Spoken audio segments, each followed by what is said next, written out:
इस दरिद्र को तुमने क्यों पाल लिया है? मनुष्य भले ही मुद्रे का स्पर्श कर ले, किंतु वेश्या निर्धन का स्पर्श नहीं करती। सच्चे प्रेम और वेश्यावृत्ति का आपस में कोई संबंध नहीं है। प्रेम बंधन में उलझ जाने वाली वेश्या की चमक संध्या के समान शीघ्र नष्ट हो जाती है। वेश्या केवल धन के लिए प्रेम का नाटक करती है।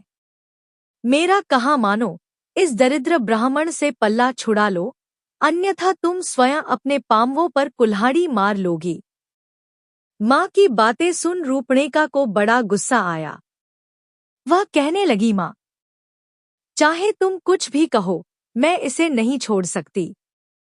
मैं इसे प्राणों से भी अधिक चाहती हूँ। मेरे पास धन की कमी नहीं है, और फिर इतने धन का मैं करूँगी भी क्या? तुम बहुत बड़बड़ कर रही हो, अब भविष्य में इस प्रकार की बातें मत करना। पुत्री को विद्रोह पर उतरी हुई जानकर मकरदंष्ट्रा मन मसोस कर रह गई। वह किसी प्रकार लौहजंग को निकाल बाहर करने की योजना बनाने लगी। कुछ दिन बाद मकरदंष्ट्रा ने कुछ सशस्त्र सैनिकों के साथ जाते हुए एक राजकुमार को देखा।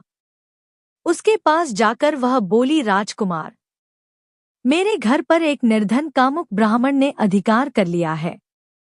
मैं आपसे प्रार्थना करती हूँ कि आप उसे किसी भी प्रकार निकाल बाहर करें।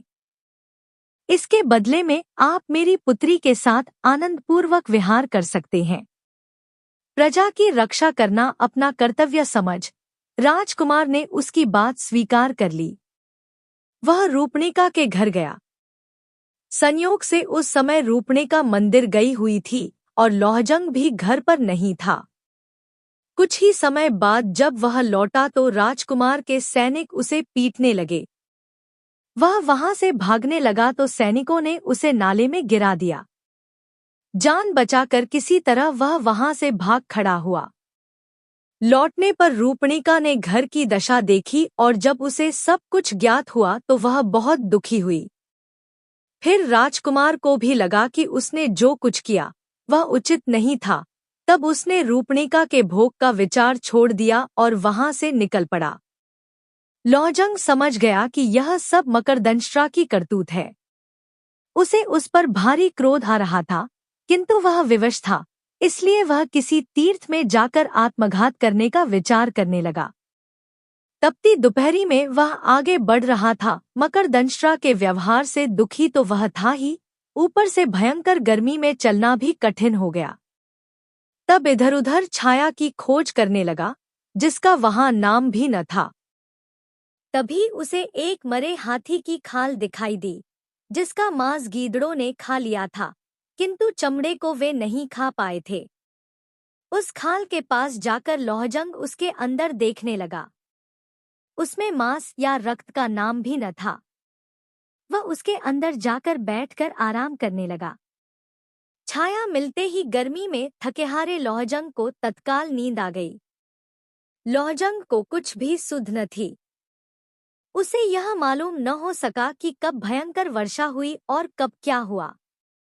वर्षा में नदियों से बहता हुआ वह उसी खाल के साथ समुद्र में जा पहुंचा।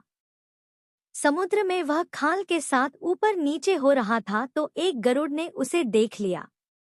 उसे मांस का पिंड समझकर गरुड़ झपटकर उसे एक टापू पर ले गया। वहां उसने हाथी की खाल को उधेड़ डाला, किंतु उसमें मांस का तो नाम भी न था, अपितु अंदर एक जीवित मनुष्य बैठा था। तब उसे वहीं छोड़कर गरुड़ उड़ गया। नींद खुलने पर खाल में बने छेदों से लौहजंग ने बाहर देखा तो उसकी कुछ भी समझ में नहीं आया। उसे यह सब स्वप्न के समान लग रहा था। सहसा उसकी दृष्टि समुद्र तट पर खड़े दो राक्षसों पर पड़ी, जो भयभीत होकर उसे देख रहे थे। उन भयानक राक्षसों को देखकर लौहजंग भी डर गया। भगवान राम के लंका पर आक्रमण और हनुमान के लंकादहन की घटनाओं से वे राक्षस परिचित ही थे। अतः पुनः एक मनुष्य के लंका आ पहुंचने से वे बड़े डरे हुए थे। उन्होंने इस घटना के विषय में राजा विभीषण को सूचित किया। राम की घटना से विभीषण जानता था कि मनुष्य जाति बड़ी प्रभावशाली है। द्वीप में मनुष्य के आगमन के समाचार से वह बड़ा चिंतित हुआ और उसने अपने दूतों को आदेश दिया, जाओ, समुद्र तट पर आए हुए उस मानव को आदर सहित यहाँ ले आओ। भयभीत दूत ने डरते डरते लौहजंग को विभीषण का आदेश सुनाया। लौहजंग ने ध्यान से उसकी बात सुनी और फिर उसके साथ चल पड़ा। लंका की शोभा देखकर लौहजंग को बड़ा आश्चर्य हुआ। सोने की लंका जगमगा रही थी। दूत के साथ लौहजंग विभीषण की सभा में पहुंचा, जहां उसने विभीषण को देखा। विभीषण ने ब्राह्मण समझकर लौहजंग का समुचित सत्कार किया और उसका परिचय जानने के लिए पूछा, ब्राह्मण देवता, आप कौन हैं? आपका यहाँ आगमन कैसे हुआ? लौहजंग सरासर झूठ बोल गया। मैं मथुरा निवासी एक कुलीन ब्राह्मण हूँ। अपनी दरिद्रता से दुखी होकर मैंने निराहार रहकर भगवान विष्णु की तपस्या की। तब भगवान ने स्वप्न में दर्शन देकर मुझसे कहा, पुत्र,